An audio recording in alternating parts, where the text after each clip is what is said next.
Xylazine, also known as tranq, has been detected in drug supplies across 36 states and D.C. This according to the Journal of Analytical Toxicology. Now, that drug meant to tranquilize large animal, cattle, horses. It is extremely dangerous and even deadly for humans and causing scenes like this one.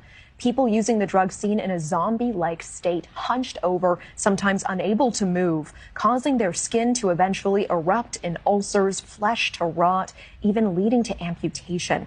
Joining me now to talk about tranq is the lead technician and drug checking program manager for the Chicago Recovery Alliance, Dr. Taylor Wood. Doctor, thank you so much for being here. Thank you so much for having me. Doctor, why would dealers be cutting meth, heroin, and fentanyl with tranq if these are the kinds of consequences?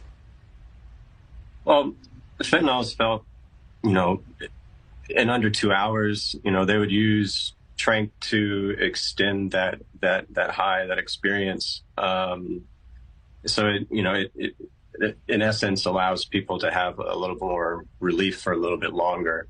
The issue is that it just causes, disastrous harm to the body. And we're now beginning to see that in a very large way. Especially since it's been circulating, at least in Illinois, within our supply since 2020.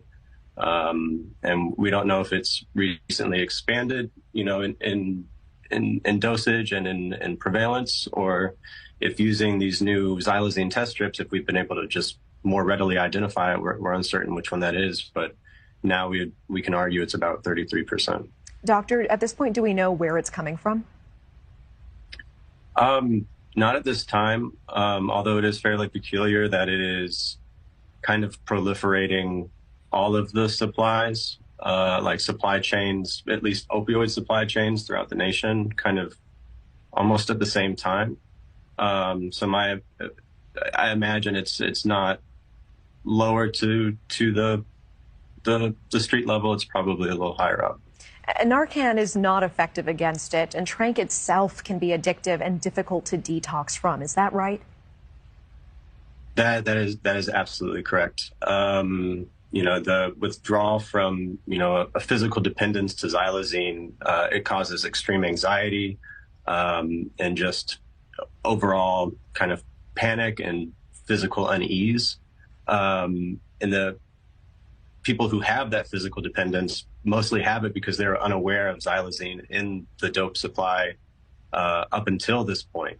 So now we have a subset of individuals who are kind of, in a very uncomfortable and dangerous spot. So that is something to be mindful of.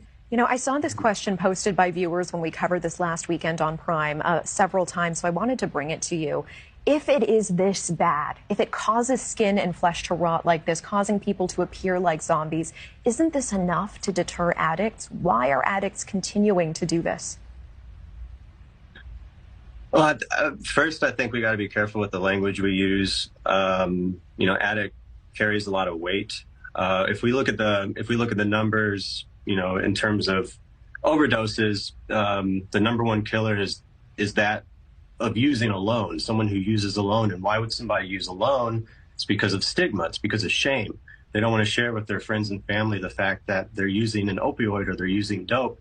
They're scared, So I think we have to acknowledge that the main killer is stigma, and we really have to work hard to change that. And the second killer is contaminants and other cuts in the supply, like xylazine. And frankly, it was our hypervigilance towards fentanyl, which allowed things like xylazine to become popular and, essentially infiltrate our supply. I see. So, Taylor, you're saying we were so focused on fentanyl that creeping in the background, unbeknownst to us, tranq was starting to proliferate in the